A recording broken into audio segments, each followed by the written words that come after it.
So, ayun nga guys, magluluto tayo ng manok, chicken. Ilalagay natin dito sa ating kaserola, kawali. Simple lang ito guys. Ganitong luto, simple lang ito. Siyempre, tayo sa ating mga ingredients guys. Ano lang, bawang lang sa lagay natin. At paminta.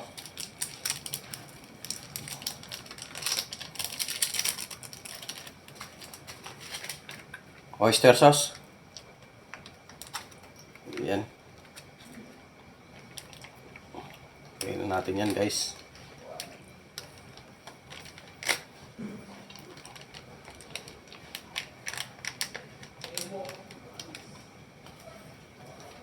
Toyo. Konting toyo lang guys.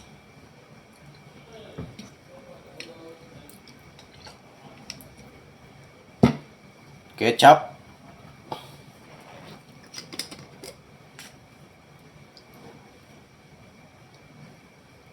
Lagyan natin ng ketchup guys, mga parot. Okay. Yan. Lagyan tayo ng pampalasa. Lagyan natin ng pampalasa yan.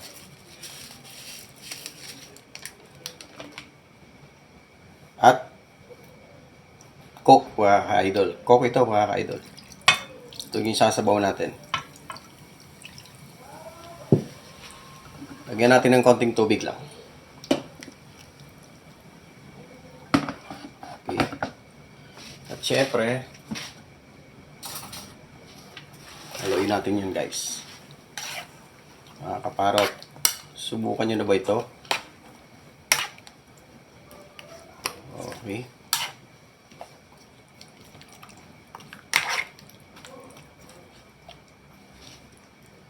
Okay.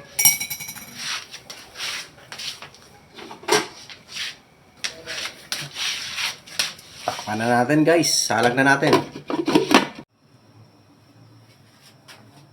O ayan guys, mga parot, buksan na natin, haluin natin. Alright.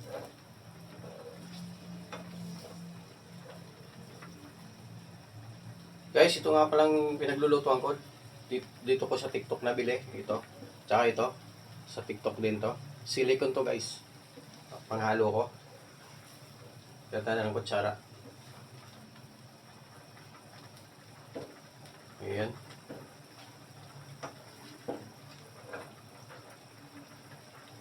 Kahit anong lulutuin mo dito sa style ng kawali nito. Kahit ano pwede ko malutuin.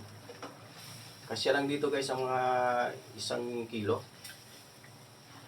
Ito, kalahati lang itong manok na naibili ko. Tikman na natin.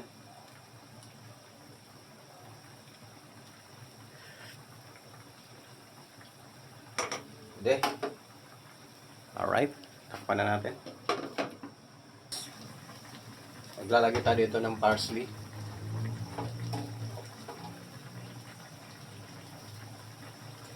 Okay. Maglalagay tayo ng Spanish paprika. Ay pansahog ingredients sa panlasa yan, nagkakatalo mga ka-idol, mga parot. Kung marami ang mga sangkap, kung wala ka sa panlasa, nawala sa panlasa mo, hindi masarap ang luto. Pero kapag kaunti lang tapos nalalasa mo yung lasa, masarap yung luto. Okay na ito mga parot. Ayan. Ayan. Ayan.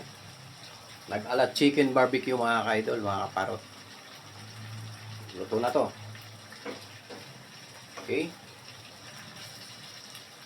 So, off na natin ang ating kalan.